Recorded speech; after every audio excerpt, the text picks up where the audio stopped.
Hello guys, in today's video I will be showing you how to fix eFootball not working problem. So the answer is easy, just go to the settings and then scroll down to the apps section and then go to the search and search eFootball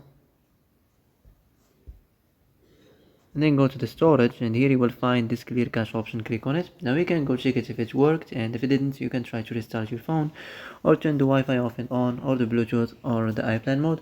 Also you can try to clear data, but be careful. If you clear data, all these applications data will be deleted. This includes all files, the settings, the accounts, the databases, etc. So be careful if you want to clear your data.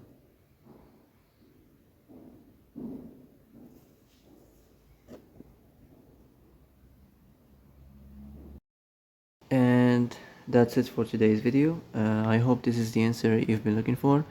If you like this video, don't forget to like and subscribe, and see you in the next video. Thanks for watching.